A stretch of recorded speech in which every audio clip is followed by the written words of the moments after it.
probably the biggest issue I want to put on the table is just we need to really, really rethink how social media is distorting Christianity. I don't realize all the subtle ways it's just destroying like what's meant to be a pure Christian experience. I'm talking about people recording themselves crying. I'm talking about people recording themselves forgiving someone else. I understand the earnest desire some of us have to share the gospel and the good news, but we have to be careful. I think the means is just as important as the message when it comes to Christianity. And so we just need to be a bit more careful and ask ourselves, is this a private and sacred thing? And what do I lose by exposing this to the world? We need to start saying, why are you guys recording yourself blurting out tongues and no one's interpreting? And like, like why are we doing this? This may why? I hate her for saying that. You're looking at the Bible and going, you're doing the opposite. Like doing good. Look at this homeless person. You give them food. Are you crazy? I've literally said that before whilst I was watching something on Instagram. I was like, are you crazy? What are you doing? What's okay? We were talking about the TB Joshua thing the other day. Yeah. That we both watched. Oh, okay. I don't know. For me personally, I think because we were speaking about it before, the thing that was troubling me the most was the believers that had the genuine desire for Jesus. Yeah. These girls that were 17, whatever, 16, 17, they'd come to Nigeria, Yeah. and they were like, they'd seen the Jesus of the Bible, but they were met with this corruption, this Mm. perversion. And literally, I think that's what broke my heart for 3 days, because I'm thinking, how many people with genuine desires for Jesus are ending up in situations where they're wounded, and their faith is now almost like thrown into a blender Yeah. because people who are in positions of power are taking advantage of them.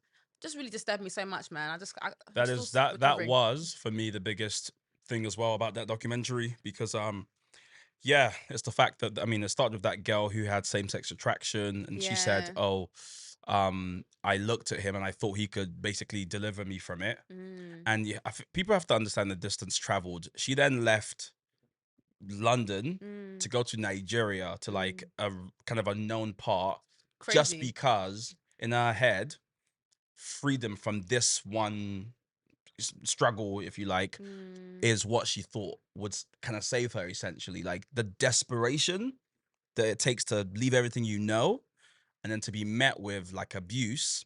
Crazy. yeah. It's so disappointing. Yeah. And I think the thing that struck me as well was the pursuit of money. Yeah. The pursuit of money, because it seemed that, I always think in my mind, have these was that always his heart's intention? Because I really think that Mm. people start in ministry with genuine desires.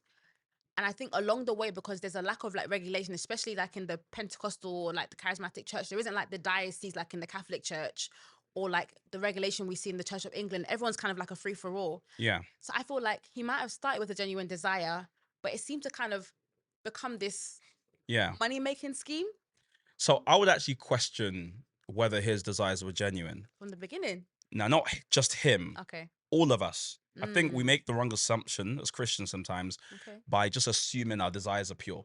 It's like not Mm, true. In fact, I think biblically speaking, at least, our desires are normally wrapped up in a bunch of different things. that's true. Sure, you want to help the world, but you're still a fleshy human being that has like, okay, this might give me some notoriety, right? Those 10K followers, this might give me that. And so I think there's a mixture of different things that are going on anytime you desire something of God. And what a wise person should do is make provisions for the parts of their desire that they know is a bit, left. It's that whole interrogating your desire thing, right? And just do some investigation. Why do I desire this thing? And I think too often people are like, oh, okay, I could preach. Okay, yes, he should be a pastor. And you're like, no, maybe he wants to be a pastor for other reasons as well as preaching. So get accountability. Make sure, like you're saying, make sure there's someone who can check those parts of you that if we're not careful, let's be frank, if you've got 100 people, how weird is it for 100 people to be clapping for you every week? It's very Like strange. clearly that's odd. So like we should make provisions for that. We should make provisions for that. Pastors should be asked frequently, are you getting prideful? How are you dealing with pride? They shouldn't be like, oh, well, no, he could never deal with pride. There's literally 100 people clapping for him every week. 200, 300, 4,000. To a normal human being, that does things to your brain, and someone should be asking you, how are you dealing with pride? Like, what are you doing to crucify it rather than being shocked when it eventually eats you up? How do you think that will be received though? Because most people, even the structure of their churches will never even permit that to occur. And that's the problem, right? It's the structure of their church. Because if I'm being honest, even with myself, we've changed how we've done things over the years. Once I've had people, trusted counsel, speak to me, there was a stage where someone called me to the side and they said that what you're doing is lovely and you can see all these hundreds of people coming to it, but are you connected to local churches?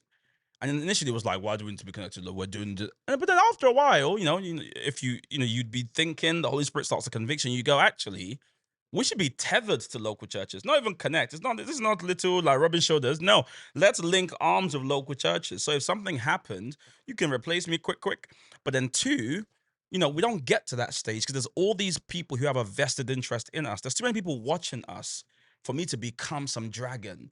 No, people are like, how did he get here? It's like, no, there's all these different checkpoints. On top of that, we have a team who, as much as, I may lead, there is no way in the world they don't feel comfortable sharing their thoughts. That's good. There's no sort of like, oh, it's been said, everyone bow your head. No, I hate that kind of setting. I like a setting where people are sharing their perspectives. We're going, no, I disagree with that. We're going back and forth. And through that, the best idea is winning. But if we're being honest, a lot of these structures we're talking about, they are personality cults. Not a personality cult. Let's just call let's call a spade a spade. I'm sorry if I'm offending anyone. I thought this is on the table. We're meant to No, put it's stuff. on the table. Okay. It's a personality cult. I don't want to offend someone. No, Have I said too much? No. You're Okay. absolutely fine. Because I can Please. see people taking in air in I the said- in the studio. Had to just readjust myself. I just had to pull up my sleeves. Sorry, go He ahead. says, I'm a sling some mud. Sorry, let's go ahead. Let's start again. No, it's fine. And I think all of these other areas, because what I was speaking about in relation to this TB Joshua situation was the pursuit of money in the Yeah. church. And you as a minister, as somebody who has their own organization, you're in ministry, money is necessary for the ministry to run. You can't keep the lights on. You can't take people anywhere. You can't do anything. Even the Bible speaks about money answering all things, if you know what I mean. So there's a necessity for money. But then we have this, I guess, this culture now where it's not even just in the church, also in the world. Everyone's trying to get wealth. Yeah. We all want to be wealthy. We want to have the 7 streams of income. We want to be able to make that money while we are sleeping. And I don't think it's a bad desire, but I think it can also be corrupting our perspective. So I guess my first question to ask you is, what is wealth? Yeah. And what is your perspective of us being wealthy as believers?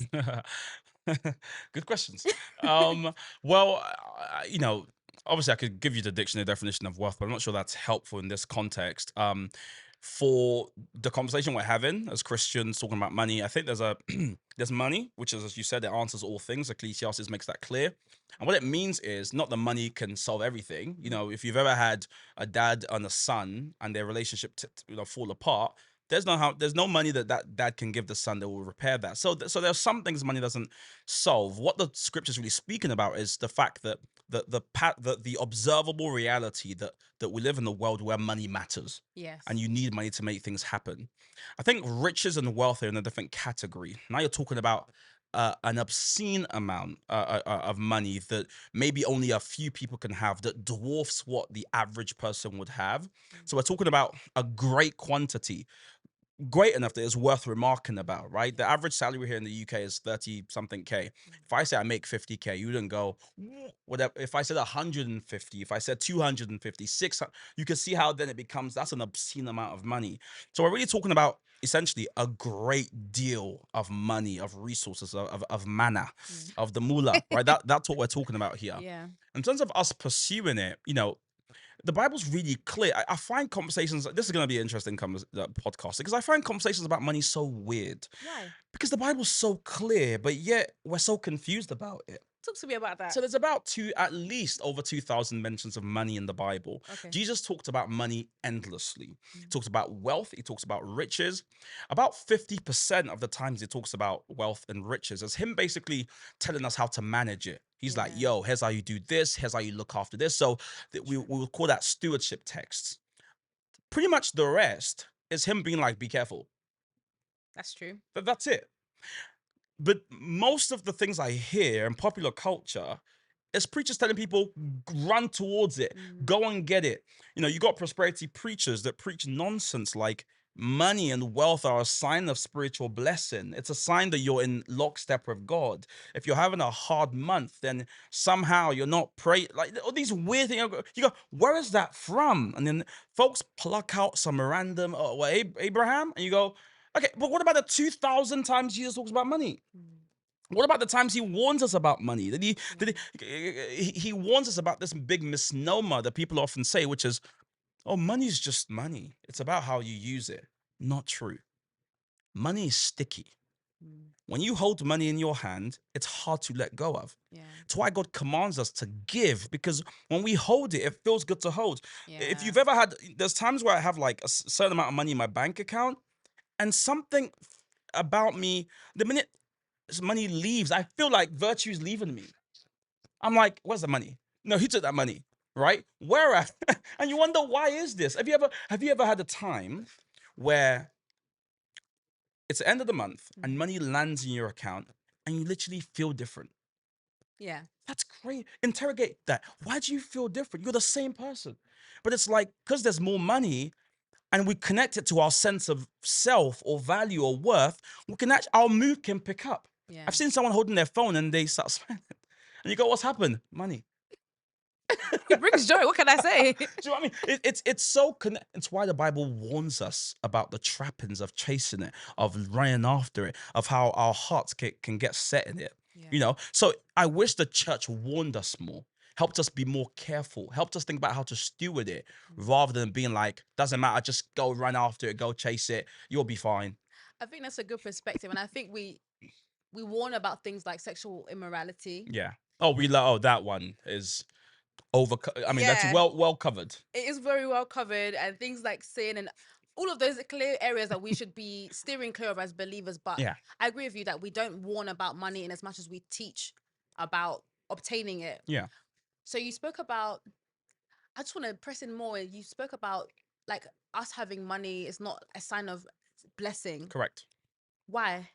Oh, because, the rain falls on the just and the unjust alike. On this earth, lots will happen. Jesus says it. He says, you will have trouble. But take heart, I overcame the world. He's like, on this earth, you'll have hard times, you'll have good times. So the idea that bad times are a sign of being outside of God's kind of working for your life is a massive misunderstanding of scripture.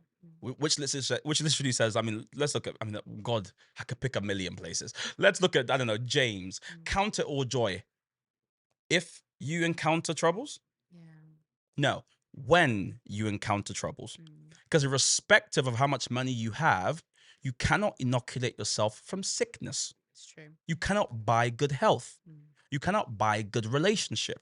You cannot, like, as a Christian, to be human means to go through tough times, to have some good times, and money answers some things, but not every single issue. Yeah.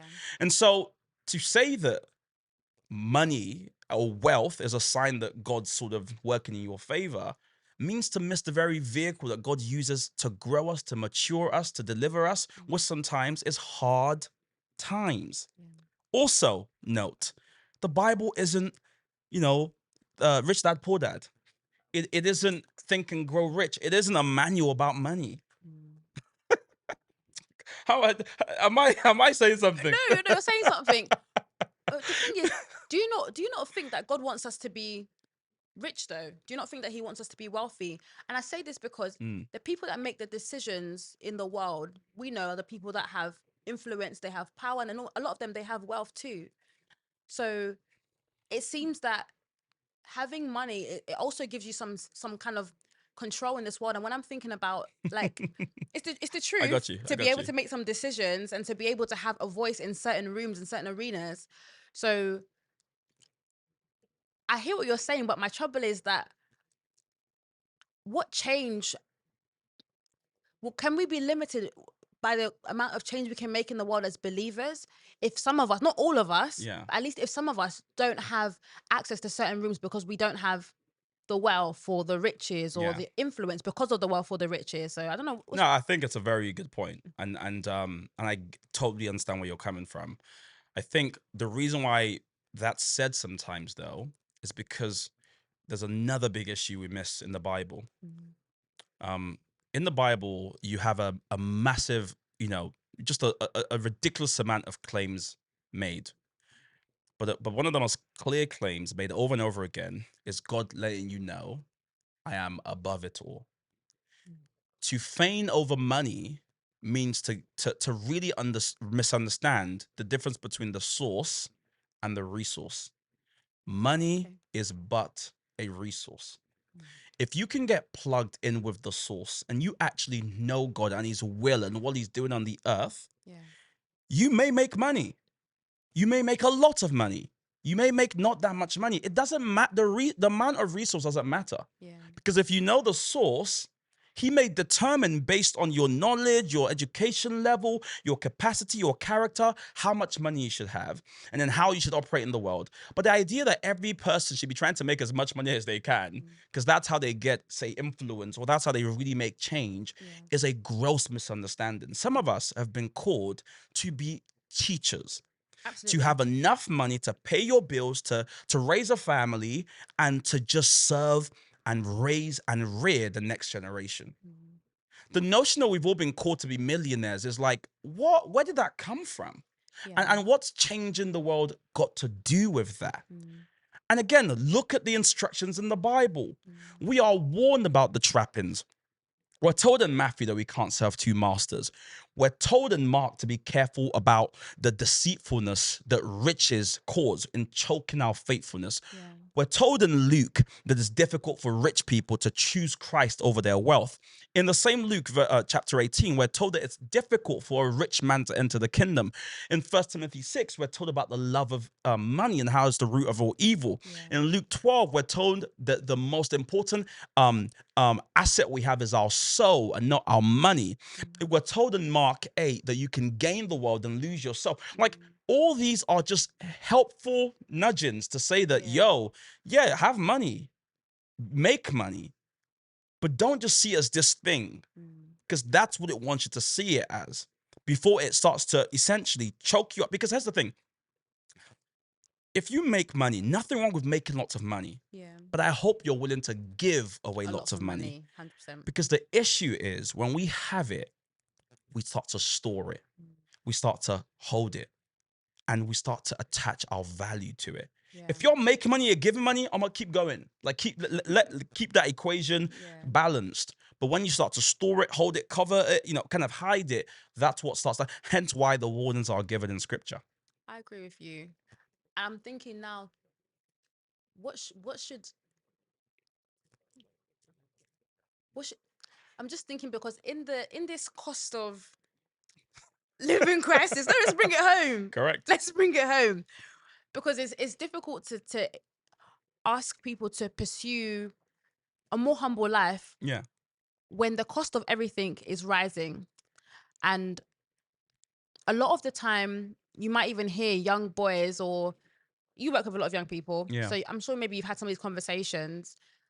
People don't like feeling like they're a Christian and they're living less, I don't know, Lavish. lavish life. They want the big cars, Come on. they want the big houses, Yeah. they want the private jets.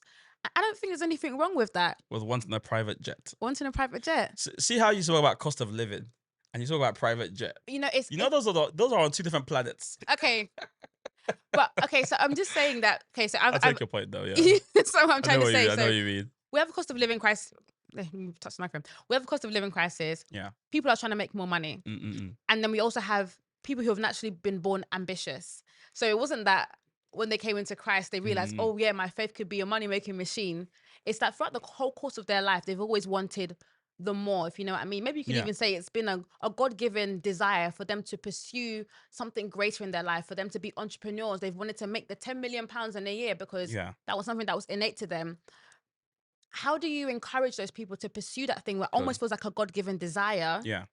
and not make them feel wrong about it? Yeah. And what do you say to young people like ourselves who trying to get on the property ladder, Yeah.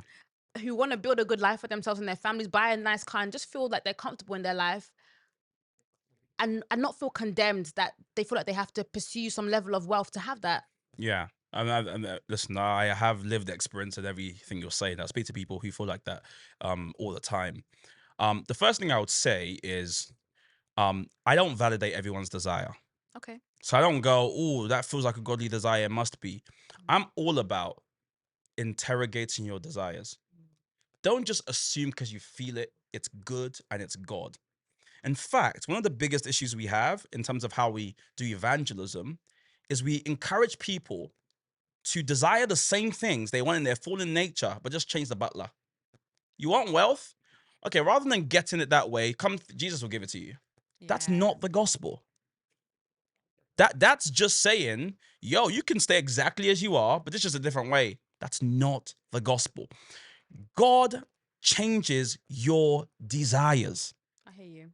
If we're offering you what you already want in your fallen state to be I was saying that's what you get. You don't have to be born again to be like, you don't have to be born again to the, we were saying whatever you want already, health, wealth, prosperity, that you can literally have, just come to Jesus. That's not the gospel. The gospel is that you die to yourself. Yeah. That you take your desires and submit it to God and say, God, what do I do with this desire? And he would then start to shape exactly what he meant before it was distorted through sin. He would say, oh, your desire to make money, it's not money. It's actually to help young kids that have polio. Young kids and you go, oh, that's my desire. And then he starts to illuminate your path and says, and the way to get there isn't just to be a hedge fund manager, make millions and then quit and help children. No, it's actually to start working with the UN. And and you start to get more context as to where that desire comes from. Yeah.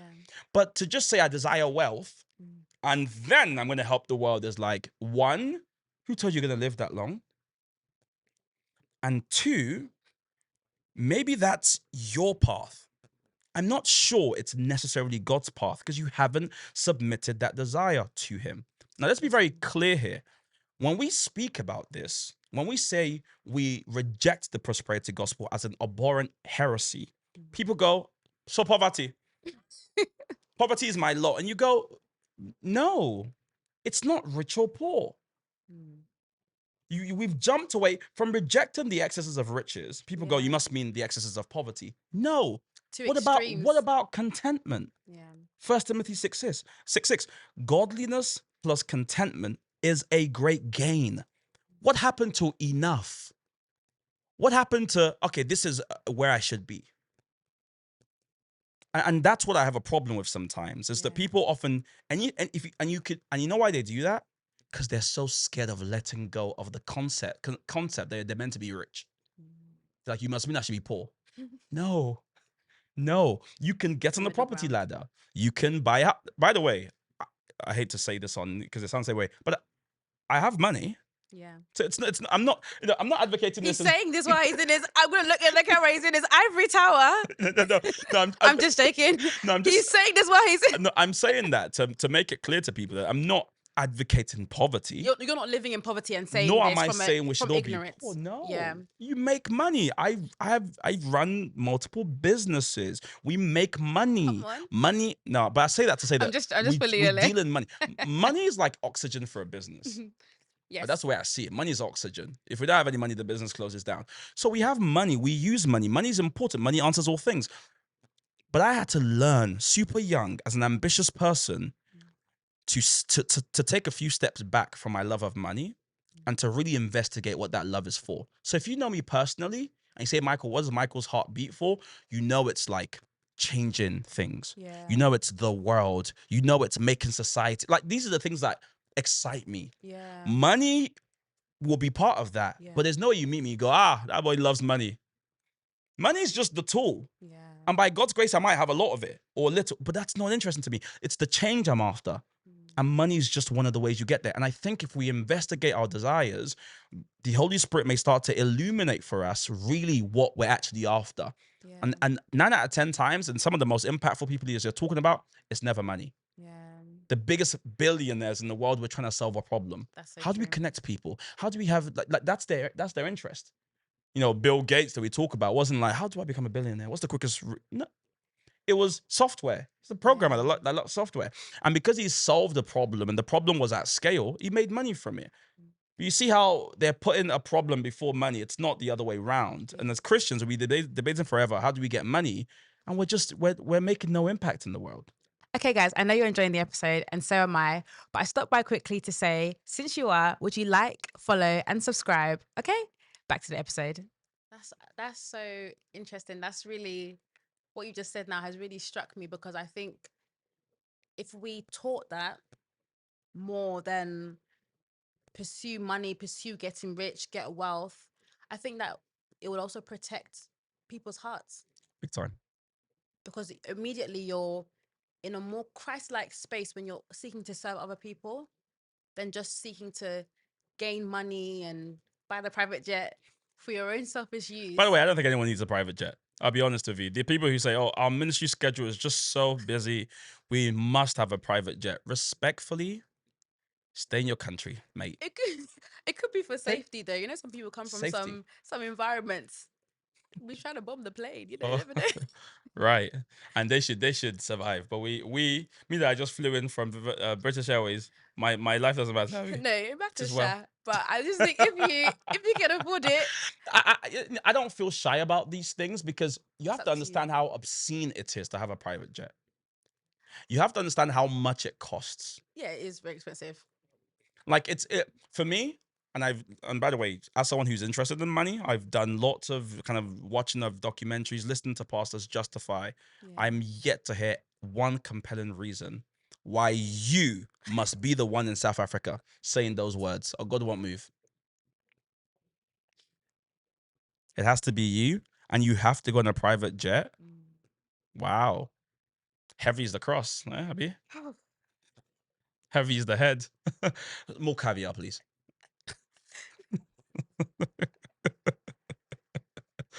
Oh, Wow, we're God. suffering for the sake of the gospel.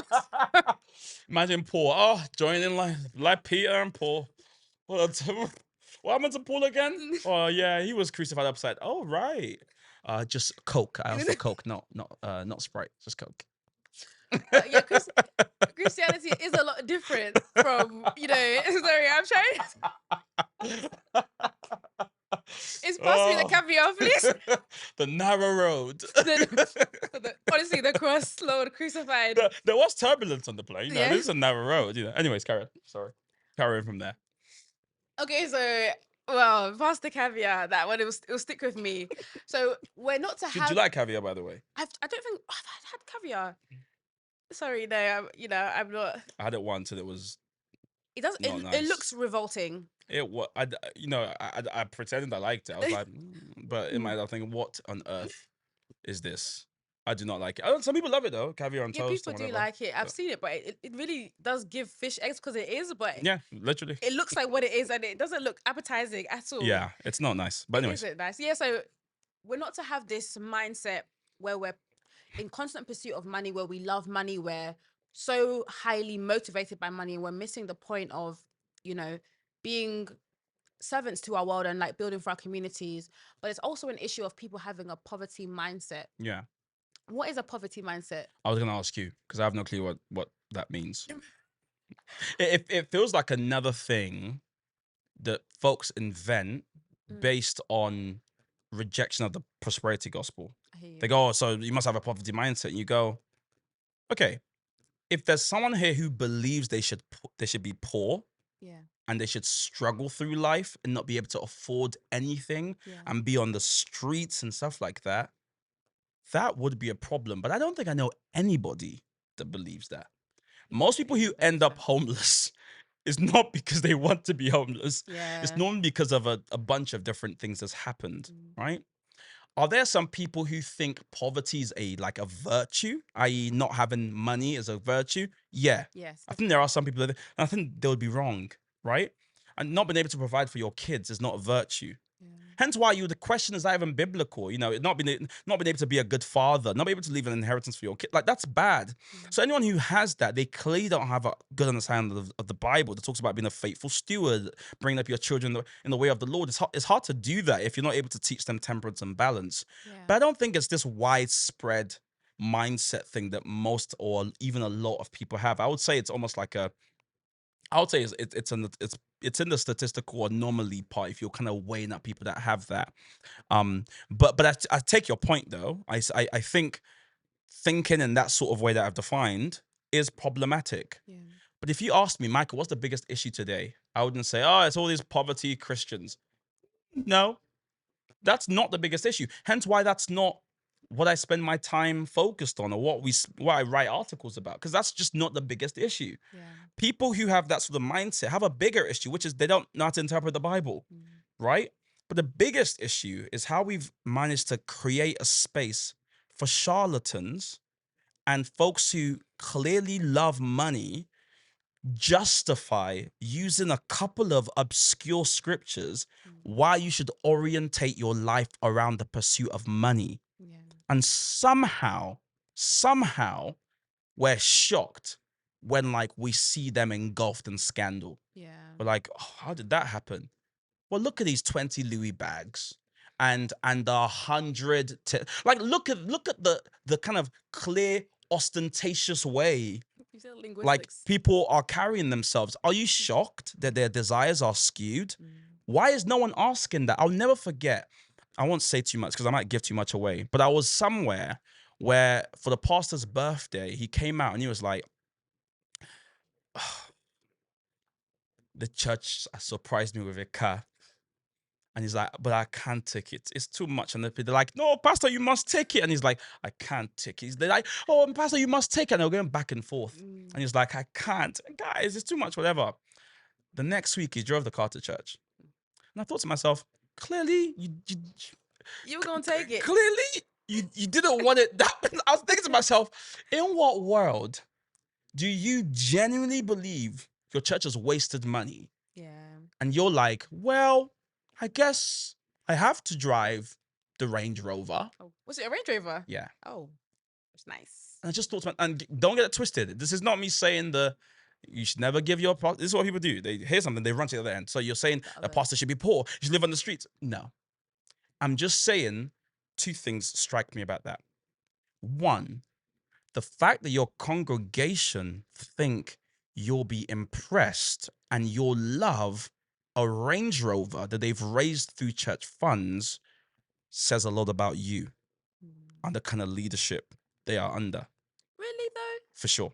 But do you not think when you're getting somebody a gift, if you know me, if I was getting somebody a gift, but if you know me and you think that is something that would make me happy, then I must have told you something about myself in all the time we've spent together. I hear that. Because if he's saying I can't take it, and they think there's some gift you give some people, they'll be like, "What? This is not. This is not a gift. This is not like I'm not. This is not who I am."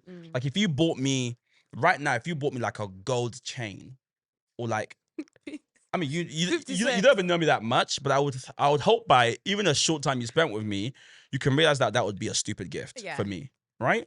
For somebody else, that would be perfect. They'd be like, yeah, bro, this is going to go with my set, whatever. Yeah. But you know a bit about, so I'm saying as a leader, what are you giving off that makes your church think that's what you would like? That's number one.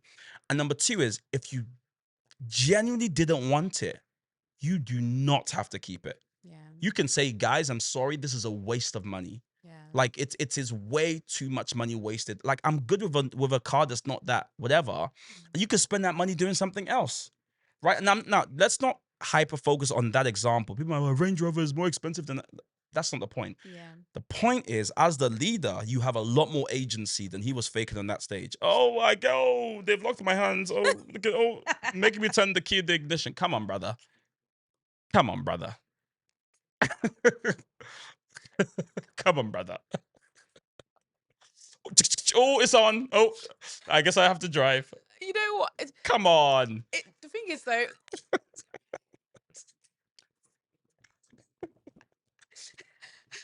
it's a hard one because there's so many other factors that if, for example, if there was somebody in the church who was doing really well for themselves, they were a millionaire and they wanted Correct. to give somebody that car, like that isn't a.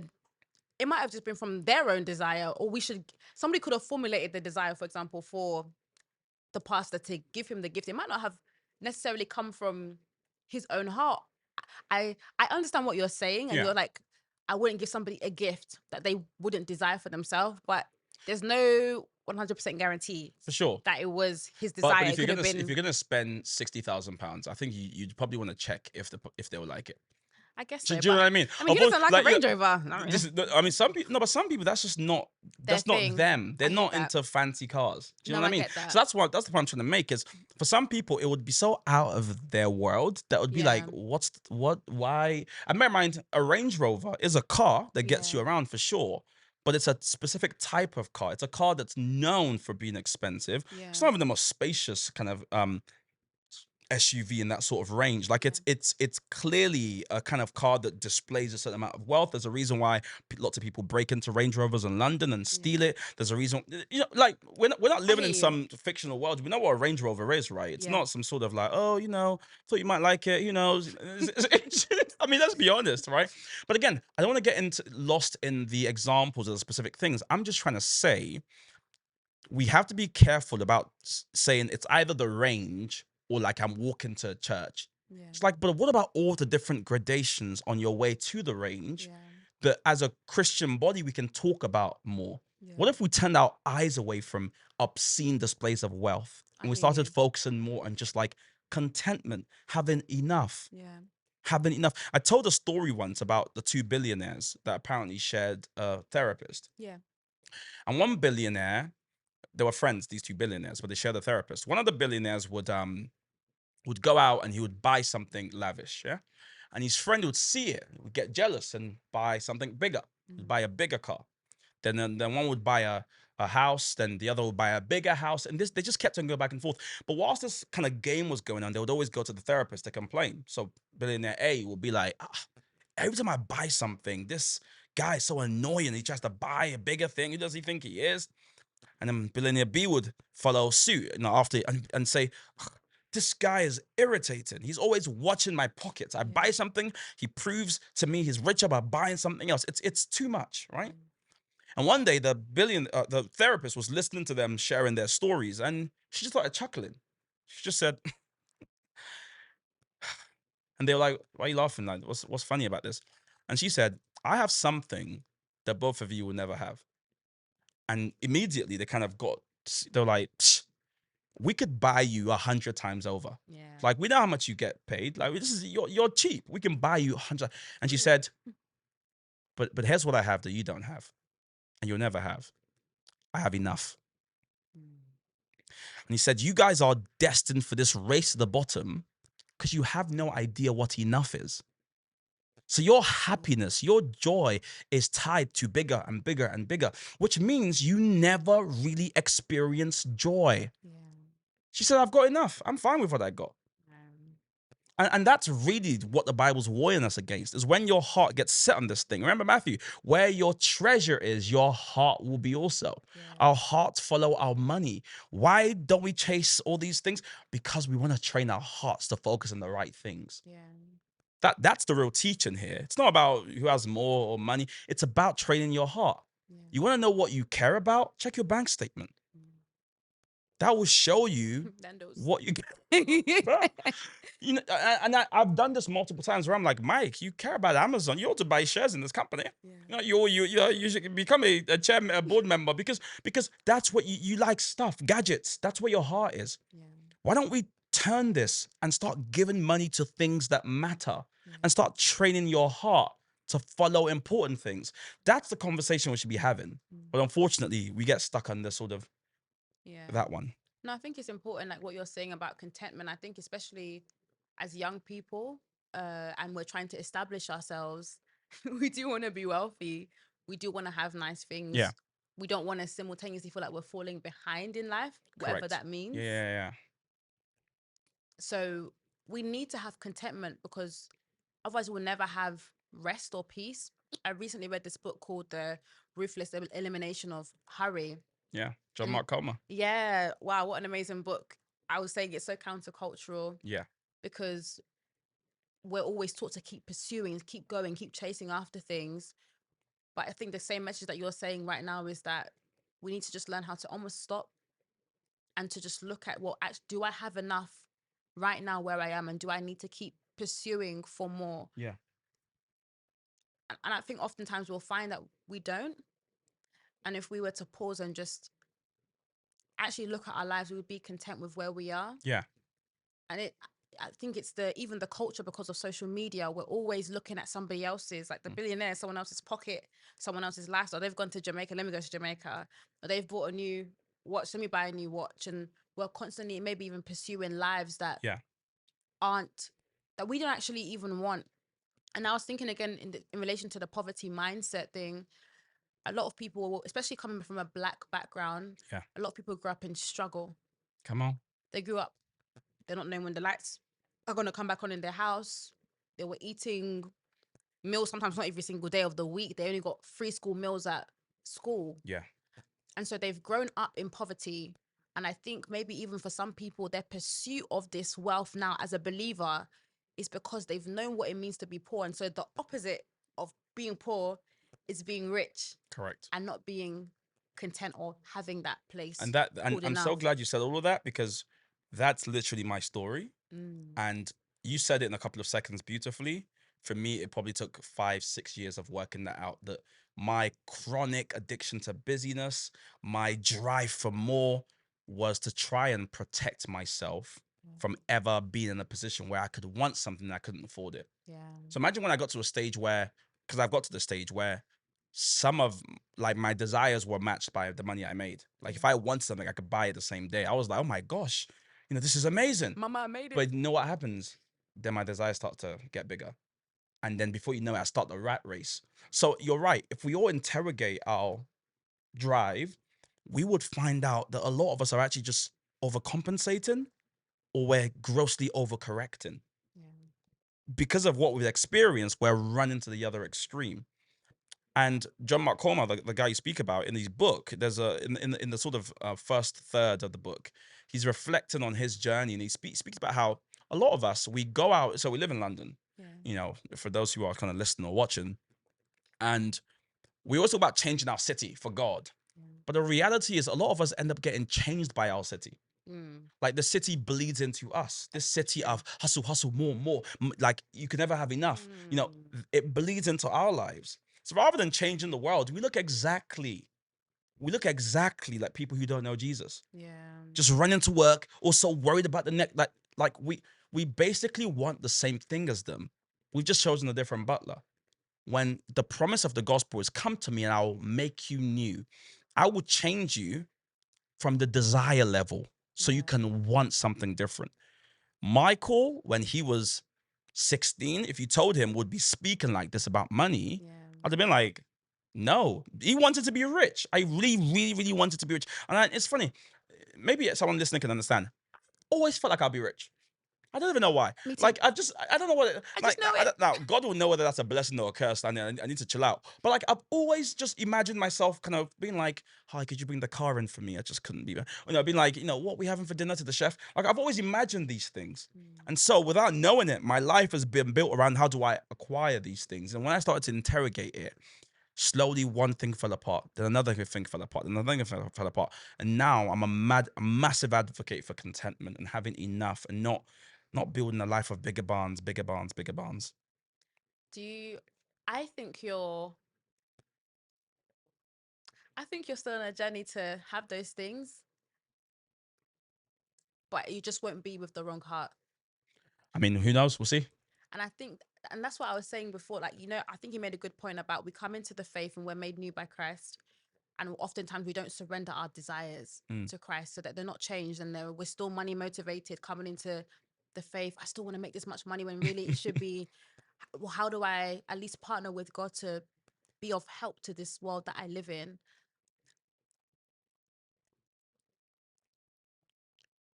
I do believe that some things that God has made us to be, we know them when we don't know God still. I think he's hardwired us in some way, but maybe it's been perverted along the way.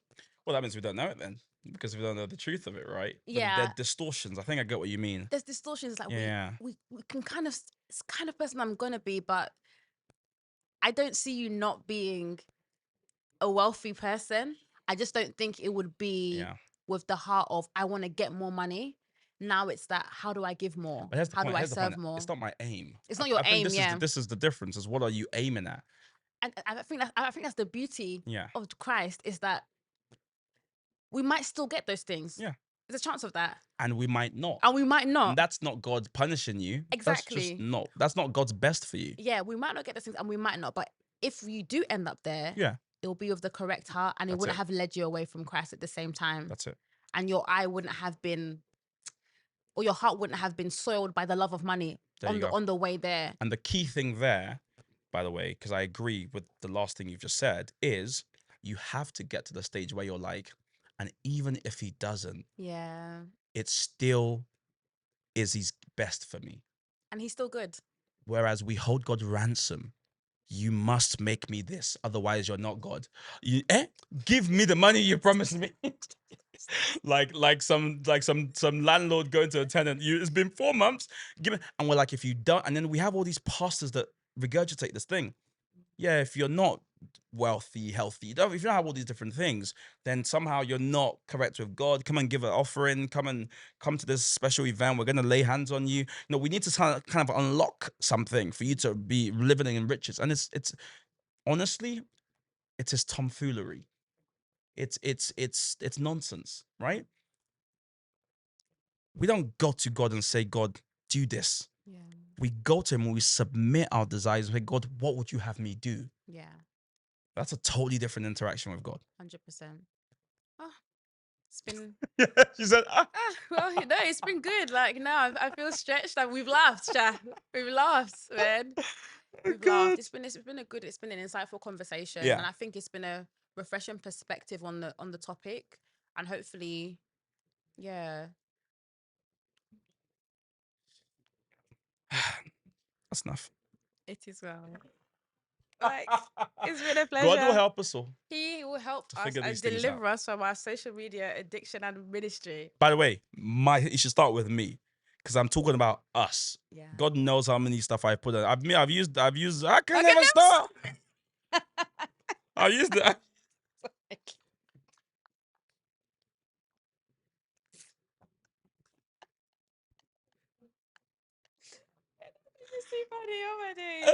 Okay, I think we're done. Hey guys, thank you so much for listening to that episode. If you liked it, be sure to like and subscribe and follow the podcast for some more. See ya.